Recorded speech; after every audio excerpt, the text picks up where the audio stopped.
Bible कहती है, एक आदमी था जिसने अपने ही भाई का खून बहाया।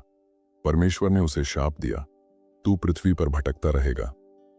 लेकिन वही आदमी आगे चलकर पृथ्वी का पहला शहर बसाता है।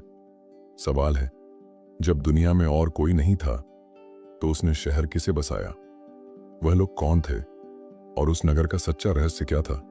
आइए जानते हैं कैन और पृथ्वी के पहले शहर का रहस्य। एक ऐसी कहानी जो आपके विश्वास को झकझोर देगी और उसे और मजबूत भी करेगी। शुरुआत में केवल एक ही परिवार था, आदम और हव्वा। ईश्वर ने उन्हें पृथ्वी पर बनाया ताकि वे इस धरती को बसाएं और उसकी आज्ञा का पालन करें। परंतु जब उन्होंने भले और बुरे के ज्ञान का फल खाया तो पाप संसार में प्रवेश कर गया और उस पाप के साथ एक कहानी शुरू हुई जो आज तक हमारे जीवन को प्रभावित करती है। यह कहानी है कैन की, उस मनुष्य की जिसने इतिहास में पहला अपराध किया और जिसने इस पृथ्वी पर पहला नगर बसाया। पर सवाल यह है, उसने नगर बसाया तो किसे बसाया जब दुनिया में और कोई था ही नहीं? तो वो लोग कौन थे जिनके लिए उसने शहर बनाया? आइए इस रहस्य की जड़ तक चलते हैं बाइबल के प्रकाश में। बाइबल कहती है, आदम ने अपनी पत्नी हव्वा को जाना और उसने गर्भ धारण किया और कैन को जन्म दिया। फिर उसने कहा, मैंने यहोवा की सहायता से एक पुरुष पाया है। उत्पत्ति अध्याय 4 वचन 1। फिर हव्वा ने एक और पुत्र को जन्म दिया, उसका नाम रखा हाबिल। कैन और हाबिल दो भाई थे, पर उनके जीवन और स्वभाव में गहरा अंतर था। बाइबल बताती है, हाबिल भेड़ों का रखवाला था जबकि कैन भूमि जोतने वाला किसान था। दोनों ने परमेश्वर को भेंट चढ़ाई। हाबिल ने अपनी भेड़ों के झुंड के पहलौठे और उनकी चर्बी चढ़ाई और परमेश्वर ने हाबिल और उसकी भेंट को स्वीकार किया। लेकिन कैन की भेंट को परमेश्वर ने स्वीकार नहीं किया और यही से कहानी बदलने लगी। कैन के हृदय में ईर्ष्या की आग जल उठी। उसने देखा कि परमेश्वर उसके भाई से प्रसन्न है, लेकिन उससे नहीं। वह जलने लगा, उसका चेहरा उतर गया। परमेश्वर ने कैन से कहा, तू क्यों क्रोधित है? तेरा मुख क्यों उतर गया है? यदि तू भला काम करेगा तो क्या तुझे स्वीकार न किया जाएगा? पर यदि तू भला काम न करेगा तो पाप द्वार पर दबका बैठा है। वह तुझ पर अधिकार करना चाहता है, परंतु तू उस पर अधिकार कर। उत्पत्ति अध्याय 4 वचन 6 से 7। यह चेतावनी थी। परमेश्वर चाहता था कि कैन अपने भीतर के पाप को पहचान ले, लेकिन कैन ने परमेश्वर की बात पर ध्यान नहीं दिया। उसका मन क्रोध और ईर्ष्या से अंधा हो गया। एक दिन कैन ने अपने भाई हाबिल से कहा, आओ हम खेत में चलें। और जब वे खेत में थे, कैन ने अपने भाई हाबिल पर हमला किया और उसे मार डाला। यह इतिहास की पहली हत्या थी। पहली बार पृथ्वी पर किसी निर्दोष का खून बहा। कल्पना कीजिए, वह दृश्य कितना भयानक होगा। दोनों भाई जो एक ही मां से जन्मे थे, अब एक जमीन पर गिरा पड़ा था और दूसरा अपने पाप के बोझ से कांप रहा था। तब परमेश्वर ने कैन से पूछा, तेरा भाई हाबिल कहां है? कैन ने झूठ बोला, मुझे नहीं पता। क्या मैं अपने भाई का रखवाला हूं? परमेश्वर ने कहा, क्या तू नहीं जानता कि तेरे भाई का लहू भूमि में से मुझसे पुकारता है? इसीलिए अब तू भूमि से शापित है, जो तेरे हाथ से तेरे भाई का लहू पीने के लिए अपना मुंह खोल चुकी है। उत्पत्ति अध्याय 4 वचन 10 से 11। और फिर परमेश्वर ने कहा, जब तू भूमि जोतेगा तो वह अब तुझे अपनी उपज न देगी। तू पृथ्वी पर भागता और भटकता रहेगा। उत्पत्ति अध्याय 4 वचन 12। यह सज्जा सिर्फ एक दंड नहीं थी, यह उसके जीवन का मोड़ था। कैन अब कहीं भी स्थिर नहीं रह सकेगा। वह एक भटकता हुआ व्यक्ति बन जाएगा। कैन ने कहा, हे प्रभु, मेरी सजा इतनी बड़ी है कि मैं उसे उठा नहीं सकता। देख, आज तूने मुझे भूमि से निकाल दिया है और मैं तेरे सामने से छिपा रहूंगा। मैं पृथ्वी पर भागता और भटकता रहूंगा और जो कोई मुझे पाएगा वह मुझे मार डालेगा। उत्पत्ति अध्याय 4 वचन 13 से 14। यह कैन के शब्दों में भय था। वह जानता था कि पृथ्वी पर और लोग हैं और वे शायद बदला लेने की कोशिश करेंगे। पर कौन लोग? जब आदम, हव्वा, कैन और हाबिल ही जात थे, तो कैन ये किससे डर रहा था? यहीं से एक गूढ़ रहस्य शुरू होता है। परमेश्वर ने दया दिखाई। उसने कहा, इसलिए जो कोई कैन को मारेगा उससे 7 गुना बदला लिया जाएगा। और परमेश्वर ने कैन पर एक चिन्ह लगाया ताकि जो कोई उसे पाए वह उसे न मारे। उत्पत्ति अध्याय 4 वचन 15।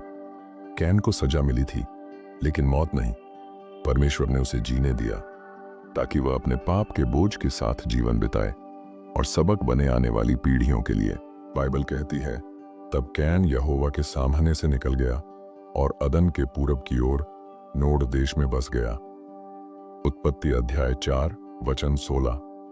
यहोवा के सामने से निकल गया। यह वाक्य बहुत गहरा है। इसका अर्थ यह नहीं कि वह केवल किसी स्थान से गया। इसका अर्थ है कि उसने परमेश्वर की उपस्थिति को छोड़ दिया। वह अब उस सामीप्य में नहीं था जहां परमेश्वर की उपस्थिति रहती थी। नोड देश बाइबल में इस नाम का अर्थ है भटकना या वॉन्डरिंग। यह जगह उस भटकते हुए जीवन का प्रतीक थी जो कैन के लिए तय किया गया था। पर सवाल वही, वह वहां किसके बीच बस गया? अगर केवल आदम का परिवार था तो नोड देश में और कौन लोग थे? क्या यह देश पहले से आबाद था या यह नाम बाद में आया? रहस्य यहीं गहराता जाता है। उत्पत्ति अध्याय 4 वचन 17 कहता है, कैन ने अपनी पत्नी को जाना और उसने गर्भ धारण किया और हनोक को जन्म दिया। अब फिर सवाल उठता है, कैन की पत्नी कौन थी? जब आदम और हव्वा ही पहले मनुष्य थे तो यह स्त्री कहां से आई? बाइबल इस पर सीधे कुछ नहीं कहती, पर उत्पत्ति अध्याय 5 में लिखा है कि आदम के और भी बेटे और बेटियां हुए। उत्पत्ति अध्याय 5 वचन 4। उस समय मनुष्यों की आयु सैकड़ों वर्षों की होती थी और उस समय परिवारों के बीच विवाह सामान्य था, क्योंकि तब तक रक्त की शुद्धता में कोई दोष नहीं आया था। इसलिए कैन की पत्नी संभवतः उसकी बहन या किसी भाई की बेटी थी। यानी इंसानों की जनसंख्या उस समय तक बढ़ चुकी थी और वही लोग धीरे धीरे पृथ्वी पर फैलने लगे थे। अब हम फिर उस जगह पर आते हैं, नोड देश। कैन वहीं बस गया और वहीं उसने एक नगर की नींव रखी। उस नगर का नाम उसने अपने पुत्र हनोक के नाम पर रखा। सोचिए, एक व्यक्ति जिसे परमेश्वर ने कहा था तू भटकेगा, वह अब एक शहर बना रहा है, एक स्थायी स्थान। क्या यह विरोधाभास नहीं है? कैन को भटकने की सजा मिली थी, लेकिन उसने अपनी इच्छा से एक स्थायी नगर बना लिया। जैसे वह कह रहा हो, मैं परमेश्वर की आज्ञा से ऊपर हूं, मैं अपना संसार खुद बसाऊंगा।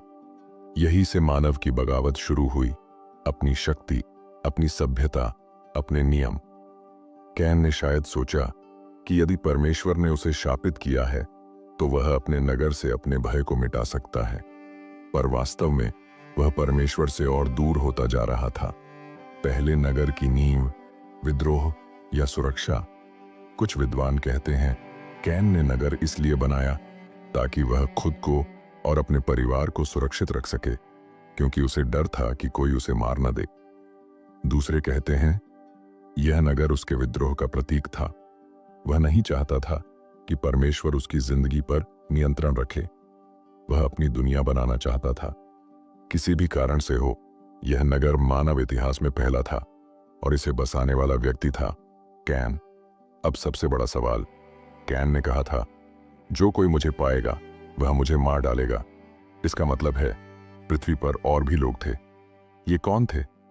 बाइबल सीधे नहीं बताती कि वे कौन थे, पर आदम और हव्वा के कई और बच्चे हुए। उनमें से कई ने विवाह किया, परिवार बसाए और पृथ्वी पर फैल गए। इसलिए यह संभव है कि कैन उन्हीं लोगों के बीच जाकर बसा। लेकिन यह भी संभव है कि बाइबल में नोड देश का उल्लेख एक भौतिक स्थान से ज्यादा एक प्रतीकात्मक अर्थ रखता हो, जहां मानव परमेश्वर से दूर होकर अपनी दुनिया रचने लगा। कैन वहां बस गया, उसने परिवार बनाया और वह नगर बनाने लगा। धीरे धीरे उस नगर में लोग बढ़ते गए, पर क्या वह नगर परमेश्वर की उपस्थिति से जुड़ा था, या वह एक ऐसी सभ्यता की शुरुआत थी जो परमेश्वर के बिना जीना चाहती थी? कैन भले ही नगर बना रहा था, पर उसके भीतर एक खालीपन था। वह जानता था कि वह परमेश्वर के सामने से अलग हो चुका है। उसका चिन्ह उसे हर पल याद दिलाता था। वह क्षमा नहीं पाया, बस बचा लिया गया था। शायद वह हर बार जब नगर की दीवारें बनवाता तो यह सोचता, कि अगर परमेश्वर ने मुझे छोड़ा है तो मैं खुद अपने लिए सुरक्षा की दीवारें खड़ी करूंगा। पर दीवारें आत्मा को नहीं बचा सकती। कैन का दिल अपराध बोध से भरा था। वह परमेश्वर की उपस्थिति से दूर लेकिन अपने पाप की स्मृति से बहुत पास था। और यही से शुरू होती है एक नई कहानी, कैन के वंश की कहानी। उसके पुत्र, उसके पोते, जो धीरे धीरे सभ्यता की दिशा तय करने वाले बने। कैन ने अपने पुत्र का नाम रखा हनोक, और उसी के नाम पर उसने अपने नगर का नाम भी रखा। शायद वह चाहता था कि उसका नाम मिटे नहीं। शायद वह चाहता था कि उसका पुत्र उस विरासत को आगे ले जाए जिसे परमेश्वर ने अस्वीकार किया था। पर क्या यह नगर परमेश्वर के विरुद्ध एक विकल्प था? क्या यह उस सभ्यता की नींव थी जो आगे चलकर पाप, अहंकार और आत्मनिर्भरता से भरी होगी? क्या कैन ने सच में शहर बसाया, या उसने उस नगर में एक ऐसी सोच बसाई जो आज तक जीवित है? एक ऐसी सोच जो कहती है, हमें परमेश्वर की जरूरत नहीं। कैन ने अपनी पत्नी को जाना, उसके पुत्र हनोक का जन्म हुआ और उसने उस नगर का नाम हनोक रखा। वहीं से एक नई पीढ़ी की शुरुआत हुई जो परमेश्वर से दूर लेकिन अपने कार्यों पर गर्व करती थी। और इसी के साथ शुरू हुई मानव सभ्यता की पहली ईंट। पर सवाल अभी भी बाकी है, क्या यह सभ्यता परमेश्वर की थी या कैन के विद्रोह की नींव पर बनी थी? और यही से शुरू होता है अगला अध्याय, जहां हम देखेंगे कि कैन के वंश से कौन कौन जन्मे, कैसे उन्होंने संगीत, धातु और कला में महारत पाई, और कैसे धीरे धीरे यह सभ्यता परमेश्वर से दूर होती गई। पर सबसे बड़ा रहस्य अभी बाकी है। कैन ने जिस नगर की नींव रखी, क्या वह केवल एक शहर था या वह पाप की पूरी सभ्यता का आरंभ था? अब सवाल है, यह नोड देश क्या था और कैन ने वहां जाकर क्या किया? नोड शब्द का अर्थ है भटकना, घूमना या स्थिर न रहना। यानी यह कोई प्रसिद्ध नगर नहीं था, बल्कि एक प्रतीक था उस जीवन का जो कैन को मिला था, एक बेचैन, अस्थिर जीवन। फिर भी बाइबल कहती है कैन नोड देश में बस गया। उत्पत्ति अध्याय 4 वचन 16। भटकने की सजा पाने वाला अब बस गया। यह अजीब है, पर यही मानव स्वभाव है। जब परमेश्वर कहता है रुक, मनुष्य आगे बढ़ना चाहता है, और जब परमेश्वर कहता है चल, मनुष्य अपनी जगह पर टिकना चाहता है। कैन की यह बसावट उसी विद्रोही स्वभाव की निशानी थी। बाइबल कहती है कैन ने अपनी पत्नी को जाना और उसने हनोक को जन्म दिया। उत्पत्ति अध्याय 4 वचन 17। अब स्वाभाविक प्रश्न उठता है, कैन की पत्नी कौन थी? बाइबल बताती है कि आदम और हव्वा के और भी बेटे और बेटियां हुए। उत्पत्ति अध्याय 5 वचन 4। इसका मतलब है कि उस समय तक कई पीढ़ियां बढ़ चुकी थीं। मनुष्य सैकड़ों वर्ष जीता था, इसलिए संतानें बहुत थीं। कैन ने उन्हीं में से किसी स्त्री से विवाह किया, संभवतः अपनी बहन या किसी भतीजी से। उस समय यह पाप नहीं था, क्योंकि तब तक रक्त में कोई अशुद्धता नहीं आई थी। बाइबल आगे कहती है कैन ने एक नगर बनाया और अपने पुत्र का नाम हनोक रखा। उत्पत्ति अध्याय 4 वचन 17। यह पृथ्वी का पहला नगर था। पहली बार मनुष्य ने कहा, मैं अपनी जगह खुद बनाऊंगा। कैन ने उस नगर का नाम अपने पुत्र हनोक के नाम पर रखा। शायद वह चाहता था कि उसका नाम मिटे नहीं। वह अपने पुत्र के नाम से अपनी विरासत बनाए रखना चाहता था। पर सोचिए, जिसे परमेश्वर ने भटकने की सजा दी, वह अब एक स्थायी शहर बना रहा है। यह विद्रोह का प्रतीक है। कैन ने कहा, मैं अब नहीं भटकूंगा, मैं अपने नगर की दीवारों से खुद को सुरक्षित रखूंगा। पर वास्तव में वह दीवारें उसके पाप को नहीं रोक सकीं। वह नगर सुरक्षा का नहीं, दूराव का प्रतीक बन गया, परमेश्वर से दूर जीवन का आरंभ। बाइबल कैन के वंश को भी बताती है। कैन का पुत्र था हनोक, हनोक का पुत्र था इराद, फिर महूयाएल, मथूशाएल और फिर लामेक। लामेक के 3 पुत्र हुए, याबाल, युबाल और तुबाल कैन। याबाल जो तंबुओं में रहता था और पशुओं का पालन करता था, युबाल जो वीणा और बांसुरी बजाना जानता था, तुबाल कैन जो पीतल और लोहे की चीजें बनाता था। ये तीनों भाई मानवीय बुद्धि, कला और तकनीक के प्रतीक हैं। यानी कैन के वंश में सभ्यता का विकास हुआ। संगीत, खेती, धातु, सबका आरंभ यहीं से हुआ, लेकिन यह सब परमेश्वर की उपस्थिति के बिना हुआ। वे भले ही सफल थे, पर उनका हृदय परमेश्वर से दूर था। कैन का वंश आगे बढ़ते बढ़ते एक व्यक्ति पर पहुंचता है, लामेक। लामेक ने 2 स्त्रियों से विवाह किया। यह बाइबल में पहली बार बहुविवाह का उल्लेख है। और उसने अपने पत्नियों से कहा, मैंने एक आदमी को मारा है जिसने मुझे घायल किया, और एक जवान को जिसने मुझे चोट पहुंचाई। उत्पत्ति अध्याय 4 वचन 23। लामेक अपने हिंसक कार्य पर घमंड कर रहा था। यह दिखाता है कि कैन का अपराध अब उसकी पीढ़ियों में अभिमान बन चुका था। जहां कैन को अपने अपराध पर भय था, वहीं उसकी संतानें अब अपराध पर गर्व करने लगीं। यह थी कैन की विरासत, हिंसा, अहंकार और परमेश्वर से दूरी। अब समझिए, कैन का नगर केवल ईंटों और पत्थरों का शहर नहीं था। वह एक विचारधारा थी, एक मानसिकता। हम बिना परमेश्वर के भी सब कुछ कर सकते हैं। यह नगर मानव सभ्यता का आरंभ था, पर साथ ही यह पाप की सभ्यता का भी आरंभ था।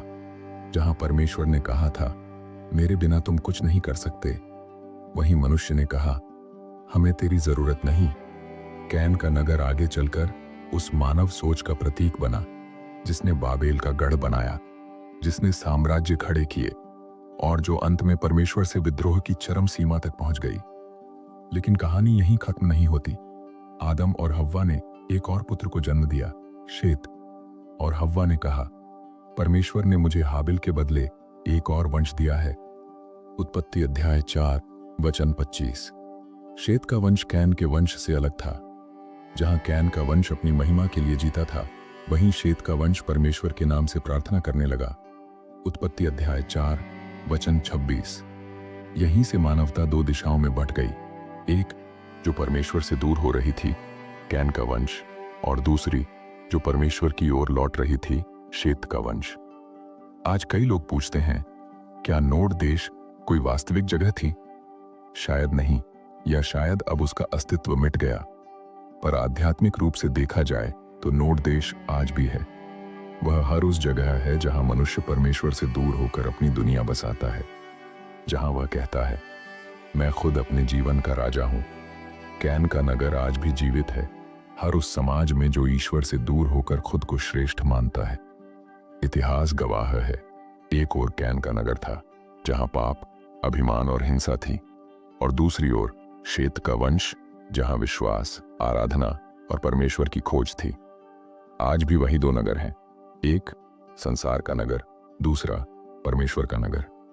प्रश्न यह नहीं कि कैन ने किसे बसाया, प्रश्न यह है कि हम किस नगर के नागरिक हैं। कैन ने अपने नगर की नींव रखी और उसके साथ शुरू हुई मानव सभ्यता की कहानी। लेकिन क्या वह सभ्यता परमेश्वर की थी या केवल मनुष्य की महिमा के लिए थी? कैन का नगर मानव इतिहास का पहला शहर, पर वह केवल पत्थरों और दीवारों का शहर नहीं था। वह एक विचार था, एक मानसिकता। हम परमेश्वर के बिना भी जी सकते हैं। परमेश्वर ने कहा था, तू भटकेगा, पर कैन ने कहा, मैं बस जाऊंगा। यही था उसका विद्रोह। उस नगर में सब कुछ था, कला, संगीत, तकनीक, पर एक चीज नहीं थी, परमेश्वर की उपस्थिति। फिर आदम और हव्वा को एक और पुत्र हुआ, शेत। और बाइबल कहती है, तब लोगों ने यहोवा का नाम लेना शुरू किया। उत्पत्ति अध्याय 4 वचन 26। यानी 2 रास्ते बन गए, एक कैन का मार्ग जहां मनुष्य खुद राजा बन गया, दूसरा शेत का मार्ग जहां मनुष्य ने फिर से परमेश्वर की खोज की। कैन का नगर उस सभ्यता की शुरुआत था जो बाहरी रूप से चमकीली थी पर अंदर से खाली थी, जबकि परमेश्वर की योजना थी एक ऐसा नगर जो स्वर्ग की ओर देखता है। बाइबल कहती है, हम एक स्वर्गीय नगर की प्रतीक्षा करते हैं जिसका रचयिता और निर्माता परमेश्वर है। इब्रानियों अध्याय 11 वचन 10। तो पृथ्वी के पहले शहर का रहस्य यही है। वह केवल कैन का नगर नहीं था, वह उस सोच की शुरुआत थी जहां मनुष्य ने परमेश्वर को पीछे छोड़ दिया। पर परमेश्वर की योजना कभी खत्म नहीं हुई।